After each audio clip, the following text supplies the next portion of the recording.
കൃഷ്ണ ഗുരുവായൂരപ്പ ശരണം. ഗുരുവായൂരപ്പൻ്റെ ഉച്ചപൂജ കഴിഞ്ഞു, കളഭാലങ്കാരം കഴിഞ്ഞു, നട തുറന്നു കേട്ടോ. അപ്പം എല്ലാവരും വരൂ, ഗുരുവായൂരപ്പനെ കാണാം. ഗുരുവായൂരപ്പൻ്റെ ചതുർബാഹുവായ വിഗ്രഹത്തിൽ നേതൃരൂപത്തിലാണ് ഭഗവാൻ കളഭാലങ്കാരത്തിൽ ഇരിക്കുന്നത്. നോക്കണ്ടേ? എല്ലാവരും വരൂ കേട്ടോ. നമുക്ക് ഇന്നിപ്പോൾ ഉദയാസ്തമന പൂജയൊക്കെയാണ്. ഉദയാസ്തമന പൂജ എന്ന് പറഞ്ഞാൽ ഇന്നിപ്പോൾ ജൂൺ 2 ഇന്ന് മുതൽ തുടങ്ങി. ഇനി തിങ്കൾ, ബുധൻ, വെള്ളി ദിവസങ്ങളിൽ ഉദയാസ്തമന പൂജ ഉണ്ടാവും. അപ്പോൾ സാധാരണഗതിയിൽ ഇന്ന് തിരക്കില്ല, തിരക്ക് വളരെ കുറവാണ്. രാവിലെയൊക്കെ ഏകദേശം 6-6:20 വരെയും സോപാനം വഴിയാണ് വിട്ടിരുന്നത്. അതിനുശേഷം ഉദയാസ്തമന പൂജ തുടങ്ങാൻ വേണ്ടിയിട്ടുള്ള ആ ഒരു തയ്യാറെടുപ്പ്. ഇന്ന് 8 മണിയായിട്ടാണ് ഉദയാസ്തമന പൂജ തുടങ്ങിയത്. ഏകദേശം 7 പൂജ കഴിഞ്ഞപ്പോഴാണ് പായസ പൂജയ്ക്കായിട്ട് അടച്ചത്. ഒരു ആദ്യത്തെ പൂജ അങ്ങനെ 4 സെക്ഷനായിട്ടാണ് ഉണ്ടാവുക. ഇന്നത്തെ ആദ്യത്തെ പൂജ 5 പൂജ വരുന്നത് പൊട്ടക്കുഴി കൃഷ്ണനോദിക്കനായിരുന്നു. വേഗം ആയി. അതിന് ശേഷം പിന്നെ കക്കാട് സുനിലോദിക്കനായിരുന്നു. അങ്ങനെ ഓരോ ആളുകളാണ് ചെയ്യുക. ഓരോ ഓദിക്കന്മാരാണ് 5 പൂജ വീതം ചെയ്യുക. അതാണ് ഉദയാസ്തമന പൂജയുടെ കാര്യം. അടയ്ക്കുക, തുറക്കുക, അങ്ങനെ വരുന്നത് കാരണം ഇന്ന് ആ സമയം മുതൽ ഏകദേശം ഏകാന്തം തന്നെയായിരുന്നു. പിന്നീട് അതിൻ്റെ തിരക്കുകളായി. എന്നാലും അതേവരെ വന്ന ആളുകൾക്കൊക്കെ നിർമാല്യം മുതൽ ഇന്ന് സോപാനപ്പടിയിലൂടെയുള്ള ദർശനമായിരുന്നു. ആ വന്ന ആളുകൾക്കൊക്കെ മഹാഭാഗ്യമായി. അപ്പോൾ നമുക്ക് എന്തായാലും തൊഴാനായിട്ട് പോവാം. ആദ്യം തന്നെ കിഴക്കേ നടയിൽ വന്നിട്ട് മഞ്ജുളാലിൻ്റെ അവിടെ വന്ന് ആ മഞ്ജുള ദേവീനെ, മഞ്ജുള വാരിസ്യാരെ ഒന്ന് നമുക്ക് സ്മരിക്കാം. അതുപോലെ ആ വെങ്കല ഗരുഡൻ്റെ ശില്പം കാണാം. ആ ആലിനെ ഒന്ന് പ്രദക്ഷിണം ചെയ്യാം. അത് കഴിഞ്ഞ് അങ്ങനെ വരുമ്പോൾ തീയരമ്പലത്തിൻ്റെ ആ ഒരു വിളക്ക് കാണാം, പോസ്റ്റ് ഓഫീസിൻ്റെ അവിടെ. അത് കഴിഞ്ഞാൽ നമ്മൾ പുതിയ ഗോപുരം നിർമ്മിച്ചത് ഇങ്ങനെ കാണാം. അവിടെയും ശില്പചാരുതകളൊക്കെ ഉണ്ട് ധാരാളം. അപ്പോൾ അതൊക്കെ കാണാം. അങ്ങനെ വരുമ്പോൾ മേൽപ്പത്തൂർ ഓഡിറ്റോറിയത്തിൻ്റെ പുറകു വശത്തായിട്ട് നമ്മൾ കിഴക്കേ നടയിൽ നിന്ന് ഇങ്ങനെ വരുമ്പോൾ ഇടതേ വശത്തായിട്ട് അത്തിമര ഗണപതി ക്ഷേത്രമുണ്ട്. അത്തിമര ഗണപതിയെ കണ്ട് തൊഴാനായിട്ട് അങ്ങോട്ട് പോവാം. അങ്ങോട്ട് പോകുമ്പോൾ അവിടെ അധികം തിരക്കൊന്നുമില്ല. വളരെ സുഖമായിട്ടുള്ള ദർശനമാണ്. 4 ഭാഗത്തു നിന്നും തൊഴാം. കാരണം മേൽക്കൂരയൊന്നുമില്ല. വളരെ സുഖമായിട്ടുള്ള ദർശനമാണ്. അപ്പോൾ അവിടെ തൊഴുത് സർവ്വവിഘ്നങ്ങളും അകറ്റിത്തരാനായിട്ട് പ്രാർത്ഥിക്കാം. അതിനുശേഷം നമ്മൾ ഗോപുരവാതിൽ കടന്ന് അകത്തേക്ക് ഇങ്ങനെ പോവുകയാണ്. അകത്തേക്ക് പോകുമ്പോൾ ആ ഗോപുരവാതിലിൻ്റെ കിടന്ന് വാതിൽപ്പടി കയറുകയാണ്. അപ്പോൾ എല്ലാവരും വാതിൽപ്പടി കയറാനായിട്ട് ഇങ്ങനെ ശ്രമിച്ചു വരുന്നു. നമ്മളും പോകുന്നു. അങ്ങനെ ഇടതേ സൈഡിലുള്ള ആ മേൽപ്പത്തൂരിരുന്ന് നാരായണീയം എഴുതിയ ആ പീഠം കാണാം. മേൽപ്പത്തൂരിനെ ഒന്ന് സ്മരിക്കാം. അതുപോലെ വലതേ സൈഡിലുള്ള ആദ്യത്തെ തൂണ് നോക്കിയിട്ട് നരസിംഹാവതാരം കാണിച്ചു കൊടുത്ത ആ തൂണ് നോക്കിയിട്ട് തൊഴാം. പിന്നീട് നമ്മൾ ശ്രീലകത്തേക്ക് ഇങ്ങനെ നോക്കുമ്പോൾ ആ പ്രകാശങ്ങൾ ഇങ്ങനെ നിറഞ്ഞ് തിളങ്ങി നിൽക്കുകയാണ് അകത്ത്. വളരെ മനോഹരമായിട്ടുള്ള കാഴ്ചകളാണ്. നെയ്വിളക്കിൻ്റെ പ്രഭ ഇങ്ങനെ എത്തുകയാണ് നമ്മളുടെ കണ്ണുകളിലേക്ക്. വളരെ മനോഹരമായിട്ടുള്ള ആ ഒരു കാഴ്ച, ആ ഒരു വിളക്കിൻ്റെ ദീപപ്രഭ കണ്ടാൽ തന്നെ നമ്മൾ ഗുരുവായൂരപ്പനെ നമ്മൾ കണ്ടു എന്നാണ്. അങ്ങനത്തെ ആ ഒരു കാഴ്ചയിൽ നമ്മൾ കാണുന്നത് കാലുകൾ ഇങ്ങനെ പിണച്ചു വെച്ചിട്ട്, കാൽത്തളകൾ കാണുന്നു. പിണച്ചു വെച്ചിട്ട് ഇങ്ങനെ ഉള്ള ആ ഒരു മഞ്ഞ പട്ട് ഞൊറിഞ്ഞെടുത്തിട്ട് ഉള്ള ഉണ്ണിക്കണ്ണനെയാണ് കാണുന്നത്. അരമണിയൊക്കെ ചാർത്തിയിട്ടുണ്ട്. അരമണിക്ക് ഇങ്ങനെ താഴ്ന്ന് ഞാന്ന് കിടക്കുകയാണ്. നല്ല വലുപ്പത്തിൽ ചാർത്തിയിട്ടുണ്ട്. പിന്നെ മുകളിലേക്ക് ഇങ്ങനെ നോക്കുമ്പോൾ ഒരു വളയം പോലത്തെ മാലയുണ്ട്, ഒരു മാങ്ങാമാലയുണ്ട് ചാർത്തിയിട്ട് കഴുത്തിൽ. പിന്നെ ഗോപിക്കുറി തൊട്ടിട്ടുണ്ട്. കൈവളകൾ കാണുന്നുണ്ട്. 2 കൈകൾ കാണാനുണ്ട്. 2 കൈകളും കൊണ്ട് പൊന്നോടക്കുഴൽ അങ്ങനെ ചുണ്ടോട് ചേർത്ത് ഒരു മായാഗീതം ചൊല്ലുകയാണ്. എല്ലാവരും ആ ഓടക്കുഴലിൻ്റെ നാദമാധുരിയിലേക്ക് എല്ലാവരും ക്ഷണിക്കുകയാണ്. എല്ലാവരും ഇത് കേട്ടിട്ട് മയങ്ങട്ടെ എന്നാണ് മൂപ്പർ വിചാരിക്കുന്നത്. വളരെ പുഞ്ചിരിയോട് കൂടിയിട്ട് നല്ല കൗതുകമുണ്ട് ആ ചിരി കാണാം കേട്ടോ. നല്ല രസമായിട്ടുള്ള ഒരു അലങ്കാരം. അങ്ങനെ അങ്ങനെ ആ സോപാനപ്പടിയിൽ നിന്നുള്ള കാഴ്ച വളരെ മനോഹരമായിട്ടുള്ളൊരു കാഴ്ചയാണ്. അങ്ങനെ തിരുമുടിമാലകളുണ്ട്, 2 തിരുമുടിമാലകളുണ്ട്. ഒരു വെളുത്ത പൂവിൻ്റെയും തെച്ചിയുടെയും കൂടിയതും, ഒരു വെളുത്ത പൂവും തെച്ചിയും തുളസിയും കൂടി. പിന്നെ പീലി തിരുമുടി ഇങ്ങനെ കാണാനുണ്ട്. 3 പീലികൾ കളഭം കൊണ്ട് ചാർത്തിയിട്ടുണ്ട്. പിന്നെ ഉണ്ടമാലകളാണ്. ഉണ്ടമാല എന്ന് വലിയൊരു ഉണ്ടമാല ഉണ്ട്. അതിൽ വെളുത്ത പൂവ്, തെച്ചി, തുളസി, താമരയുണ്ട് തോന്നുന്നു. താമരയുണ്ട്. അങ്ങനത്തെ ആ ഒരു കാഴ്ചയാണ്.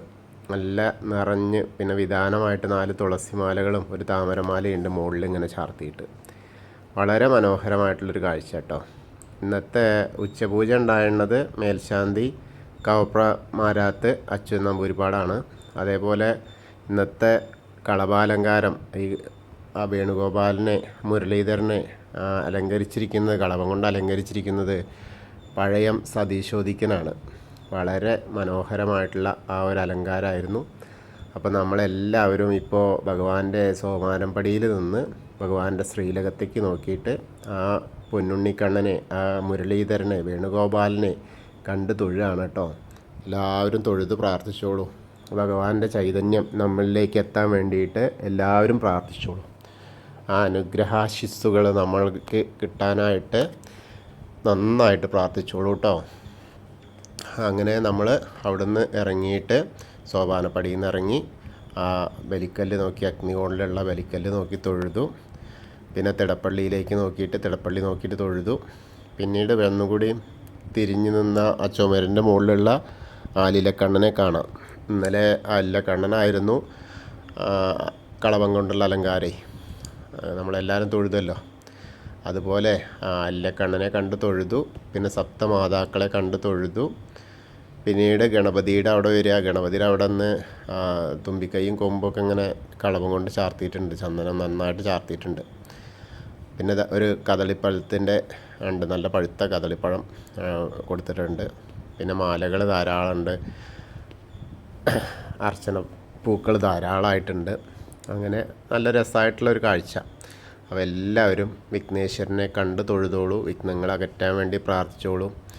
ഏകദന്തം മഹാകായം തപ്തകാഞ്ചന സന്നിഭം ലംബോദരം വിശാലാക്ഷം വന്ദേഹം ഗണനായകം. അത് കഴിഞ്ഞിട്ട് നമ്മൾ സരസ്വതി അറയിലേക്ക് ഇങ്ങനെ നോക്കുക. അപ്പോൾ സരസ്വതി അറയിൽ ദേവിയുടെ മുന്നിൽ ആ കിടാവിളക്ക് കാണാനുണ്ട്. അങ്ങനെ നോക്കുമ്പോൾ ധാരാളം പൂമാല ഉണ്ട് കേട്ടോ. ഒരു 3-4 മാലകൾ കാണാനുണ്ട്. ഫോട്ടോൻ്റെ മുകളിൽ അണിയിച്ചിട്ടുണ്ട്. അപ്പോൾ സരസ്വതി ദേവീനെ പ്രാർത്ഥിക്കുക. സരസ്വതി നമസ്തുഭ്യം വരദേ കാമരൂപിണി വിദ്യാരംഭം കരിഷ്യാമി സിദ്ധിർഭവതു മേ സദാ. അങ്ങനെ സരസ്വതി ദേവീനെയും കണ്ട് തൊഴുത് ആ കോർണറിലെത്തിയിട്ട് അവിടെ ഇന്ന് മാലകൾ ചാർത്തിയിട്ടുണ്ടല്ലോ. ഗണപതിക്ക് മാലകൾ ചാർത്തിയിട്ടുണ്ട്, തുളസിമാല ചാർത്തിയിട്ടുണ്ട്. ഗണേശനെ ഒന്ന് തൊട്ട് തഴുകൂടിയിട്ട് പിന്നെ മത്സ്യം, കൂർമ്മ, വരാഹം, നരസിംഹം വരെയുള്ള രൂപങ്ങളൊക്കെ കാണാം. അതൊക്കെ കണ്ട് തൊഴുത് അർച്ചന പ്രസാദം വാങ്ങാനായിട്ട് മേൽശാന്തിൽ അവിടേക്ക് ചെല്ലുമ്പോൾ അവിടെ പഴയ സതീശോദിക്കിരിക്കുന്നുണ്ട്. അപ്പോൾ അദ്ദേഹത്തിൻ്റെ അടുത്ത് നിന്ന് അർച്ചന പ്രസാദമൊക്കെ വാങ്ങാം. പിന്നെ വാമനാവതാരം കണ്ട് തൊഴാം. ആ ഗജേന്ദ്രമോക്ഷത്തിൻ്റെ ആ ശില്പം കാണാം. അതേപോലെ ഗരുഡാരൂഢനായിരിക്കുന്ന മഹാവിഷ്ണുവിനെ കണ്ട് തൊഴാം. അങ്ങനെ വന്ന് അനന്തശായിയായ അനന്തപത്മനാഭനെ കണ്ട് തൊഴാം. അവിടെയും ധാരാളം പൂക്കളൊക്കെ അലങ്കരിച്ചിട്ടുണ്ട്. മഹാവിഷ്ണുവിൻ്റെ മുകളിലും ബ്രഹ്മാവിൻ്റെ മുകളിലൊക്കെ ലക്ഷ്മി ദേവിക്കൊക്കെ നന്നായിട്ട് മാല്യങ്ങൾ ചാർത്തിയിട്ടുണ്ട്. വളരെ നല്ല ഒരു കാഴ്ച. അങ്ങനെ അത് കണ്ട് നമ്മൾ നേരെ ശ്രീകോവിലിൻ്റെ പുറകുവശത്തായിട്ട് വന്ന് സാഷ്ടാംഗം നമസ്കരിക്കുക. സ്ത്രീകളൊക്കെ മുട്ടുകുത്തിയിട്ട് പ്രാർത്ഥിച്ചാൽ മതി. അവിടെ വന്നിട്ട് തൊഴുതാൽ മതി കേട്ടോ. ആ വഴിയിലൊന്നും നമസ്കരിക്കാൻ നിൽക്കരുതേ. എല്ലാവരും അവിടെ വന്നാൽ നമുക്ക് സമാധാനമായിട്ട് നിൽക്കാം. പലരും അറിയാതെ ആ തൊഴുതങ്ങോട്ട് കഴിഞ്ഞാൽ അവിടെ ഒന്ന് നമസ്കരിക്കാൻ ശ്രമിക്കും. പക്ഷെ അപ്പോൾ മറ്റുള്ളവരൊക്കെ തട്ടി വീഴേ. അതൊന്നും ശ്രദ്ധിക്കാതെ ആൾക്കാർ. സംഭവം ശരിയാണ്, നമുക്ക് അവിടെ നമസ്കരിക്കണം എന്നൊക്കെ ഉണ്ട്. പക്ഷെ അതിന് ആ ഒരു സമയം കൂടി കിട്ടണ്ടേ, നല്ല തിരക്കുള്ള സമയങ്ങളും. അപ്പോൾ എല്ലാവരും അതൊക്കെ ഒന്ന് ശ്രദ്ധിക്കുക. നമ്മൾ പുറകുവശത്തായിട്ട് വന്ന് സാഷ്ടാംഗം നമസ്കരിക്കുമ്പോൾ നമുക്കിഷ്ടം പോലെ സമയം കിട്ടും. ആരും അവിടെ നിന്ന് പെട്ടെന്ന് നീക്കാനൊന്നും പറയില്ല. നമ്മളൊരു അമ്പലത്തിലേക്കൊക്കെ വന്ന് തൊഴുമ്പോൾ അതിനൊരു എന്താ പറയുക, നമുക്ക് മനസ്സമാധാനം കിട്ടണ്ടേ. അപ്പോൾ നമുക്ക് സന്തോഷമായിട്ട് സമാധാനമായിട്ട് നമസ്കരിക്കാനൊക്കെ പറ്റുന്ന സ്ഥലമാണ് അവിടെ. അങ്ങനെ അവിടെ നമസ്കരിച്ച് നമ്മൾ നേരെ പുറകു വശത്തേക്ക് ഇങ്ങനെ വരുമ്പോൾ ബാക്കിയുള്ള ദശാവതാര വിഗ്രഹങ്ങളൊക്കെ കാണാം. ആ ദശാവതാര വിഗ്രഹങ്ങളൊക്കെ കണ്ട് തൊഴുത് ആ കണ്ണൻ്റെ അടുത്ത് വരുമ്പോൾ അവിടെയുണ്ട് മാലകൾ ചാർത്തിയിട്ട്. പിന്നീട് ആ മുരുകനെ കണ്ട് തൊഴാം. മുരുകനെ ഭസ്മാഭിഷേകമൊക്കെ കഴിഞ്ഞിങ്ങനെ ഇരിക്കുക. നല്ല രാവിലെ തന്നെ ആ മലർ നിവേദ്യത്തിൻ്റെ സമയത്ത് അവിടെ ഭസ്മാഭിഷേകമൊക്കെ ചെയ്യേ. അങ്ങനെ ഹനുമാൻ സ്വാമിയുടെ അടുത്ത് വരിക. അവിടെ നിന്ന് വെറ്റിലമാലയും നാരങ്ങമാലയും ധാരാളം കുങ്കുമൊക്കെ ഉണ്ട് കേട്ടോ. അപ്പം എല്ലാവരും ഹനുമാൻ സ്വാമീനെ പ്രാർത്ഥിച്ചോളൂ. ത്വമസ്മിൻ കാര്യനിര്യാഗേ പ്രമാണം ഹരിസത്തമ ഹനുമാൻ യജ്ഞമാസ്തായ ദുഃഖക്ഷയകരോ ഭവ മനോജവം മാരുതതുല്യവേഗം ജിതേന്ദ്രിയം ബുദ്ധിമതാം വരിഷ്ഠം വാദാത്മജം വാനരയൂഥമുഖ്യം ശ്രീരാമദൂതം ശിരസാ നമാമി. ബുദ്ധിർബലം യശോധൈര്യം നിർഭയത്വം അരോഗത അജാഡ്യം വാക്പടുത്വം ഹനുമസ്മരണാത് ഭവേത്. ഓം നമോ ഭഗവതേ ആഞ്ജനേയായ മഹാബലായ സ്വാഹ. അങ്ങനെ ഹനുമാൻ സ്വാമിയെ കണ്ട് തൊഴുതു. അങ്ങനെ തൊഴുതു കഴിഞ്ഞ് ആ രാധാകൃഷ്ണ വിഗ്രഹമൊക്കെ കണ്ട് തൊഴുതു. ഇനി ഓവിൻ്റെ അവിടെ വന്നിട്ടൊന്ന് പ്രാർത്ഥിക്കുക. ഓവിൻ്റെ അവിടെ വന്ന് പ്രാർത്ഥിച്ചതിന് ശേഷം അപ്പുറത്തേക്ക് പടിഞ്ഞാറ് ഭാഗത്തേക്ക് ഇങ്ങനെ നോക്കുമ്പോൾ നമ്മൾ താമരക്കണ്ണനെ കാണാം. താമരക്കണ്ണനെ കണ്ട് തൊഴുക. പിന്നീട് നമ്മൾ നേരെ കിഴക്ക് വശത്തേക്ക് വരുമ്പോൾ ഗ്രില്ല് കാണാം. ഗ്രില്ല് തുറന്നാൽ ആ മടിക്കിണർ കാണാം. പിന്നെ ആ നൃത്തറയിൽ നോക്കിയാൽ ആ ദീപം കത്തി ഇങ്ങനെ നിൽക്കും, കിടാവിളക്ക്. അപ്പോൾ അവിടെ നമ്മുടെ പൊന്നുണ്ണിക്കണ്ണൻ നൃത്തം ചെയ്യുന്നതായിട്ട്, വേണമെങ്കിൽ ഈ മുരളീധര ഭാവത്ത് തന്നെ നൃത്തം ചെയ്യുന്നതായിട്ട് നമുക്കിങ്ങനെ തോന്നിയാൽ നമ്മുടെ മനസ്സിലേക്ക് അത് വരും. അപ്പോൾ ആ കണ്ണൻ്റെ ആ ഒരു അനുഗ്രഹം നമ്മളിലേക്ക് എത്തും. ആത്മാർത്ഥമായിട്ട് നമ്മൾ പ്രാർത്ഥിച്ചു കഴിഞ്ഞാൽ ആ രൂപം നമ്മളെ മനസ്സിലേക്ക് ഓടിയെത്തും. അതാണ് കണ്ണൻ. ആ ഗുരുവായൂരപ്പൻ്റെ ചൈതന്യം അങ്ങനെയാണ്. ഭക്തരിലേക്ക് ദാസനായിട്ട് പ്രവർത്തിക്കാൻ വേണ്ടിയിട്ട് എപ്പോഴും തയ്യാറായിട്ടുള്ള ആ ഗുരുവായൂരപ്പനാണ്. അപ്പോൾ എല്ലാവരും പ്രാർത്ഥിച്ചോളൂ. മനസ്സ് നിറഞ്ഞ് പ്രാർത്ഥിക്കുക, മനസ്സറിഞ്ഞ് പ്രാർത്ഥിക്കുക. അപ്പോൾ നമ്മുടെ കൂടെ ഉണ്ടാവും. കുറച്ചൊക്കെ വിഷമം തന്നാലും അതൊക്കെ ആ വിഷമം തരുമ്പോഴും അതിൻ്റെ മേലെ ഉണ്ടാവുന്നതിനെ നമുക്ക് കുറച്ച് തരികയാണെന്ന് ചിന്തിച്ചാൽ മതി. ഏറ്റവും കഠിനമായ വിഷമത്തെ പോലും ഏറ്റവും കുറഞ്ഞ, അതായത് തൻ്റെ ഭക്തന് ഏറ്റവും കുറഞ്ഞ അളവിലുള്ള ആ വിഷമമാവട്ടെ, ബാക്കിയെല്ലാം ഞാൻ എടുത്തോളാം എന്ന് പറയുന്ന തരത്തിലാണ് ആ ഗുരുവായൂരപ്പൻ്റെ, നമ്മളെ ഗുരുവായൂർ കണ്ണൻ്റെ അവസ്ഥ. എല്ലാവരെയും പരിപാലിക്കാൻ വേണ്ടിയിട്ടാണല്ലോ ആ ഗുരുവായൂരപ്പൻ അങ്ങനെ കടാക്ഷിച്ച് ഭൂലോക വൈകുണ്ഠമായ ഗുരുവായൂരിലിങ്ങനെ വർത്തിക്കുന്നത്. അങ്ങനെ നമ്മൾ അവിടെ കണ്ടു തൊഴുതു. പിന്നെ കുറൂരമ്മേനെയും അതേപോലെ കൃഷ്ണാട്ടത്തിൻ്റെ രൂപവും നാരദരെയൊക്കെ കണ്ട്, അതേപോലെ വാസുദേവരെയും അനന്തൻ്റെ കൊടക്കീഴിൽ പോരുന്ന കംസരാജധാനിയിൽ നിന്നും വരുന്ന ഉണ്ണിക്കണ്ണനായിട്ട് പോരുന്ന ആ രൂപമൊക്കെ കണ്ട് തൊഴുത് അങ്ങനെ വടക്കേ നടയിലൂടെ പുറത്ത് വന്ന് പ്രസാദ കൗണ്ടറിൽ നിന്ന് ചന്ദന കൗണ്ടറിൽ നിന്ന് ചന്ദനം തീർത്തൊക്കെ വാങ്ങാം. അതിനുശേഷം നമ്മൾ എടത്തരികത്ത് കാവിലെ ഭഗവതിയുടെ അടുത്തേക്ക് പോവാം. ഭഗവതിയുടെ അടുത്ത് വരുമ്പോഴോ അവിടെ നിന്ന് ഇപ്പോൾ തിരക്ക് കുറച്ചൊക്കെ ഉണ്ട്. കാരണം അധികം ഈ ഉദയാസ്തമന പൂജ ഉള്ള ദിവസങ്ങളിൽ എന്തായാലും കുറച്ച് തിരക്ക് കൂടി. അപ്പോൾ അങ്ങനെ നമ്മൾ അതിൻ്റെ ഇടയിൽ കൂടെ പോയി ഭഗവതീനെ തൊഴാൻ വേണ്ടി ശ്രമിക്കുമ്പോൾ ഭഗവതി നല്ല രസമായിട്ടാണെന്ന്, നല്ല ഗോളകയൊക്കെ വെച്ചിങ്ങനെ നല്ല വലിയ വലുപ്പത്തിലാണ്, വലിയ പൊട്ടൊക്കെ തൊട്ട് കണ്ണൊക്കെ എഴുതി ഇങ്ങനെ ആയിട്ടുള്ള നല്ല രസം. ധാരാളം അവിടെ അർച്ചന പൂക്കൾ ധാരാളം ഉണ്ട് കേട്ടോ. അതേമാതിരി തെച്ചിപ്പൂവിൻ്റെ മാല അങ്ങനെ വലുതായിട്ടുണ്ട്. അപ്പോൾ എല്ലാവരും ഭഗവതീനെ കണ്ട് പ്രാർത്ഥിച്ചോളൂ. സർവമംഗളമാംഗല്യേ ശിവേ സർവാർത്ഥസാധികേ ശരണ്യേ ത്രയംബകേ ഗൗരി നാരായണി നമോസ്തുതേ. അങ്ങനെ അമ്മയെ കണ്ട് തൊഴുതു പ്രാർത്ഥിച്ചു. അതിനുശേഷം നമ്മൾ ആ കോർണറിലെത്തിയാലൊന്ന് തിരിഞ്ഞ് നിന്നിട്ട് മമ്മിയൂരേക്ക് നോക്കുക. അപ്പോൾ മമ്മിയൂരേക്ക് നോക്കുമ്പോൾ നമശിവായ നമശിവായ നമശിവായ എന്നുള്ള പഞ്ചാക്ഷരി മന്ത്രം ജപിക്കുക. എന്നിട്ട് മമ്മിയൂരപ്പനെ മനസ്സിലേക്ക് ഇങ്ങോട്ട് ആവാഹിച്ചിട്ട് ആ മമ്മിയൂർ ക്ഷേത്രത്തിൽ പോയി ദർശനം കിട്ടിയ ആ ഒരു പ്രതീതി നമ്മളിലേക്ക് എത്താൻ വേണ്ടി പ്രാർത്ഥിക്കുക. മമ്മിയൂരപ്പൻ്റെ അനുഗ്രഹം നമ്മളിലേക്ക് എത്താൻ വേണ്ടിയിട്ട് പ്രാർത്ഥിക്കുക. അതിനുശേഷം നമ്മൾ അവിടുന്ന് ഇങ്ങനെ പോരുമ്പോൾ ആൾരൂപ വഴിപാടൊക്കെ കാണാം. അതേപോലെ മഞ്ചാടിക്കുരു ആയിരുന്നിടത്തൊക്കെ കുട്ടികളും ആയിരുന്നു. പിന്നെ വിളക്ക് തെളിയിക്കുന്ന സ്ഥലം കാണാം. വിളക്ക് തെളിയിക്കുന്ന നെയ്വിളക്കൊക്കെ അവിടെ തെളിയിക്കുക കേട്ടോ. അകത്തേക്ക് പോയിട്ട് സമർപ്പിക്കാനേ പറ്റൂ. പുറത്തിങ്ങനെ വന്നിട്ട് ചുറ്റമ്പലത്തിലാണ് കത്തിക്കാൻ പറ്റുള്ളൂ. അപ്പോൾ നമ്മൾ ഭക്തരൊക്കെ അത് ശ്രദ്ധിച്ചിട്ടുണ്ടാവും എന്ന് വിചാരിക്കുന്നു. ഒരാൾ ചോദിച്ചു, അതുകൊണ്ടാണ് ഇപ്പോൾ ഞാനത് എടുത്ത് പറയാൻ കാരണം. അകത്ത് പോയാൽ നേരെ കൊണ്ടുപോയിട്ട് നിലവിളക്കോ നെയ്യൊക്കെ അവിടെ കൊണ്ടുപോയി വെക്കാം, സമർപ്പിക്കാം. നേരെ മറിച്ച് ഇവിടെ വന്നാൽ നേരെ കത്തിക്കാം നമുക്ക് സ്വന്തമായിട്ട് ഗുരുവായൂരപ്പൻ്റെ മഞ്ചാടിയുടെ അവിടെ. അത് കഴിഞ്ഞാൽ നമ്മൾ നേരെ കൊടിമരത്തിൻ്റെ അവിടെ വന്നിട്ട് ഒരിക്കൽ കൂടി ഭഗവാന്റെ ശ്രീലകത്തേക്ക് ഇങ്ങനെ നോക്കിയിട്ട് മുരളീധര രൂപത്തെ ഒന്നുകൂടി കണ്ട് വണങ്ങാം. അതിന് ശേഷം നമുക്ക് നമസ്കരിച്ചതിന് ശേഷം കൂത്തമ്പലത്തിലേക്ക് നോക്കിയാൽ കൂത്തമ്പലത്തിൻ്റെ അവിടെ വന്ന് നോക്കിയാൽ അവിടെ ഈ കിടാവിളക്ക് കാണാം. അപ്പോൾ കൂത്തമ്പലത്തിലുള്ള അവിടെ ആ കിടാവിളക്ക് കണ്ട് വേദപാരായണം നടത്തുന്ന സ്ഥലത്ത് നോക്കി നമ്മൾ തൊഴുത് ഉണ്ണിക്കണ്ണൻ്റെ ദർശനം നൽകിയ സ്ഥലം നോക്കി തൊഴുതു. പിന്നീട് അയ്യപ്പസ്വാമിയുടെ അടുത്ത് വന്നിട്ട് അയ്യപ്പസ്വാമീനെയും കണ്ട് തൊഴാം. അയ്യപ്പസ്വാമിയുടെ അവിടെയും നല്ല ഗോളക തന്നെയാണ് ഇറക്കിയിട്ടുള്ളത്, നന്നായിട്ടുണ്ട്. നിറയെ അർച്ചനകൾ ചെയ്ത ആ പൂക്കളിങ്ങനെ കാണാനുണ്ട്.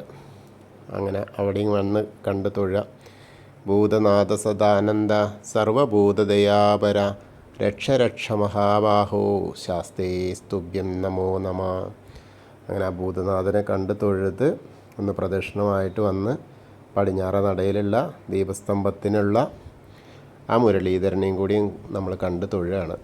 അതിന് ശേഷം ഒന്ന് പുറകിലോട്ട് ഇറങ്ങി നിന്നാലേ ആ കൊടിമരത്തിൻ്റെ മുകളിലുള്ള ഗരുഡധ്വജനെ കണ്ട് തൊഴാം. അങ്ങനെ അതിന് ശേഷം നമ്മൾ പടിഞ്ഞാറ നടയിൽ കൂടെ പുറത്തേക്ക് വന്ന് നേരെ അന്നലക്ഷ്മി ഹാളിൻ്റെ അടുത്ത് കൂടെ ആ രുദ്രതീർത്ഥത്തെ ഒന്ന് പ്രദക്ഷിണം ചെയ്യാനായിട്ടുള്ള ശ്രമമാണ്. അങ്ങനെ വരുമ്പോൾ കുറച്ചങ്ങോട്ട് പോകുന്ന അന്നലക്ഷ്മി ഹാൾ കഴിഞ്ഞാൽ നാരായണാലയം കാണാം. അതിനുള്ളിലൊന്ന് പോയിട്ട് തൊഴുത് കഴിഞ്ഞാൽ പൂന്താനം പൂജിച്ചിരുന്ന കൃഷ്ണവിഗ്രഹം കാണാം. അതൊന്ന് കണ്ട് തൊഴുക. അതിനുശേഷം നമ്മൾ വീണ്ടും ഇറങ്ങി നടന്ന് അങ്ങനെ പ്രദക്ഷിണമായിട്ട് ഭഗവതിയുടെ നടയിൽ വന്ന ഒന്ന് പ്രണമിക്കാം. അതിനുശേഷം നമ്മളിങ്ങനെ ദീപസ്തംഭത്തിൻ്റെ അവിടെ കിഴക്കേ നടയിൽ തന്നെ വന്നിട്ട് അകത്തേക്ക് ഇങ്ങനെ നോക്കിയാൽ ശ്രീലകത്തെ ആ രൂപം, ആ വിളക്കിൻ്റെ പ്രകാശം നമ്മളിലേക്ക് എത്തും. കുറച്ചൊക്കെ നല്ല കണ്ണിന് കാഴ്ചശക്തി ഉള്ളവർക്ക് നേരെ കാണാം, അല്ലെങ്കിലും പ്രകാശം കാണാം കേട്ടോ. അങ്ങനെ അവിടെ നിന്ന് ഒന്നുകൂടി പ്രാർത്ഥിച്ച് നമ്മൾ തെക്കേ നടയിലേക്ക് വരിക. തെക്കേ നടയിൽ വരുമ്പോൾ ദൂരെ നിന്ന് തന്നെ കാണാം നമുക്ക് ആ കൂവളത്തിന്. കൂവളങ്ങനെ മഴക്കാലത്ത് ആയതുകൊണ്ട് നന്നായിട്ട് തളിരിട്ട് ഇങ്ങനെ വരുന്നുണ്ട്, പടർന്ന് പന്തലിക്കൽ തുടങ്ങി. അങ്ങനെ അത് കണ്ട് ഒന്ന് പ്രദക്ഷിണം ചെയ്യാം. മഹാദേവനെ വിചാരിക്കുക, പാർവതീ ദേവീനെയും വിചാരിച്ച് ആ കൂവളത്തെ ഒന്ന് പ്രദക്ഷിണം ചെയ്യാം. അപ്പോൾ നമ്മൾ ഇന്നത്തെയും ഉച്ചപൂജയും കളഭാലങ്കാരവും ഒക്കെ കണ്ടു. ഗുരുവായൂരപ്പൻ്റെ അനുഗ്രഹം നമ്മളിലേക്ക് എത്തും. അതേപോലെ എനിക്ക് പറയാനുള്ളത്, ഇന്നലെ എനിക്ക് വേണ്ടി ഒരുപാട് ഭക്തർ നമ്മൾ ഇതിലും പറഞ്ഞു, അതേപോലെ പ്രൈവറ്റായിട്ടും ഒക്കെ ഒരുപാട് അവരുടെ സ്വന്തം ആൾക്കിന് പറ്റിയ പോലെ തന്നെ ആ ഒരു അവസ്ഥ കണ്ട് പറഞ്ഞ് അതിലേക്ക് എന്താ പറയുക, ഏറ്റവും കൂടുതൽ സന്തോഷവും അത്ര അധികം ഭക്തർ നമ്മളെ ശ്രവിക്കുന്നു എന്നും എൻ്റെ സുഖവിവരം അറിയാൻ വേണ്ടിയിട്ട് അത്രയും താല്പര്യം പ്രകടിപ്പിച്ചു എന്നും. അപ്പോൾ അതെല്ലാം ഗുരുവായൂരപ്പൻ്റെ ആ കടാക്ഷമായിട്ട് തന്നെയാണ് ഞാൻ കരുതുന്നത്. എല്ലാവരോടും അതിന് നന്ദിയുണ്ട്, കടപ്പെട്ടിരിക്കുന്നു. പിന്നെ ഇന്നലത്തെ നായ കടിച്ചതിൻ്റെ ആ ഒരു ബാക്കി പത്രം എന്ന് പറഞ്ഞാൽ പോയി നമുക്ക് ഗുരുവായൂരപ്പൻ്റെ അനുഗ്രഹം ഉണ്ടാവുകൊണ്ട് തന്നെ മിനിഞ്ഞാന്ന് വരെ മരുന്ന് താലൂക്ക് ആശുപത്രിയിൽ ഉണ്ടായിരുന്നില്ല അത്ര ചാവക്കാട്. അപ്പോൾ ഇവിടുന്ന് പോകുമ്പോൾ തന്നെ പറഞ്ഞു അവിടെ ഉണ്ടാവില്ല, മെഡിക്കൽ കോളേജിൽ പോകേണ്ടിയിരുന്നു. പക്ഷേ നമ്മളുടെ ഭാഗ്യം കൊണ്ട് ഗുരുവായൂരപ്പൻ്റെ അനുഗ്രഹം കാരണം നമുക്ക് അവിടെ മരുന്ന് കിട്ടി, യാതൊരുവിധ ബുദ്ധിമുട്ടും ഉണ്ടായില്ല. ആദ്യത്തെ ഇഞ്ചക്ഷൻ ചെയ്ത് അരമണിക്കൂർ വെയിറ്റ് ചെയ്യാൻ പറഞ്ഞു. അത് കഴിഞ്ഞ് അടുത്ത ഇഞ്ചക്ഷൻ ചെയ്തു, 1 മണിക്കൂർ വെയിറ്റ് ചെയ്തു. യാതൊരു ബുദ്ധിമുട്ടും ഉണ്ടാക്കി തന്നില്ല ഗുരുവായൂരപ്പൻ. പിന്നെ നിങ്ങളുടെ എല്ലാവരുടെയും പ്രാർത്ഥന, ആ ഒരു പ്രാർത്ഥനയ്ക്ക് തന്നെയാണ് ഏറ്റവും കൂടുതൽ ഫലം. ആ ഒരു പ്രാർത്ഥന വളരെയധികം സന്തോഷം. കാരണം അതൊക്കെ ഗുരുവായൂരപ്പൻ്റെ സമക്ഷത്തിലേക്ക് എത്തുകയാണ്. ഞാനൊരു നിമിത്തമായിട്ട് ഗുരുവായൂരപ്പൻ്റെ കളഭാലങ്കാരം നിങ്ങളിലേക്ക് എത്തുന്നു. നമുക്ക് എത്താൻ കഴിയുന്ന ആളുകൾക്ക് അവിടെ വന്ന് തൊഴാം. അല്ലാത്തവർക്ക് വീട്ടിലിരുന്ന് ദർശനം കിട്ടാനായിട്ടുള്ള ആ ഒരു എന്താ പറയുക, ഗുരുവായൂരപ്പൻ്റെ ഒരു നിയോഗം എന്ന് തന്നെ പറയാം. അത് കാരണം കൂടെ ഇങ്ങനെ വരുന്നു. അപ്പോൾ എൻ്റെ കൂടെ സഞ്ചരിക്കുന്നു എല്ലാവരും, നിങ്ങളെല്ലാവരും. അപ്പോൾ അത് മനസ്സ് നിറഞ്ഞിട്ടുള്ള ആ ഒരു സന്തോഷമാണ്. അപ്പോൾ എല്ലാവരുമായിട്ടത് പങ്കുവയ്ക്കുന്നു. അസുഖം വേഗം ഭേദമാവും. കാരണം ഒരു പ്രശ്നവും ഇല്ലാതെ, ഒരു പ്രകോപനവും ഇല്ലാതെ ഉച്ചയ്ക്ക് ഊണ് കഴിഞ്ഞിട്ട് കുളിയൊക്കെ കഴിഞ്ഞിട്ട് ഇങ്ങോട്ട് വന്നു വീണ്ടും അമ്പലത്തിലേക്ക് വരേണ്ടതാവുകൊണ്ട് വേഗം പോവുമായിരുന്നു. കുട അങ്ങനെ പിടിച്ചിരുന്നു എന്ന് മാത്രമേ ഉള്ളൂ. അപ്പോൾ പടിഞ്ഞാറേ നടയുന്നതാണ്. ഒന്നും എന്താ പറയുക, ഒരു ഇതും ഉണ്ടായിരുന്നില്ല. ഒരൊറ്റ വന്നിട്ടൊരു കപ്പ്, അങ്ങനെ ഒരു പല്ലാണ് താന്നിരുന്നത്. അപ്പോൾ ബ്ലഡ് വന്നിരുന്നു. അപ്പോൾ തന്നെ ഡെറ്റോൾ എടുത്ത് കഴുകി അവിടെ മെഡിക്കൽ സ്റ്റോറിൽ നിന്ന്, പിന്നെ വീട്ടിൽ പോയി കഴുകി, പിന്നെ ഹോസ്പിറ്റലിൽ പോയിട്ടും സോപ്പ് വെള്ളം കൊണ്ട് കഴുകി.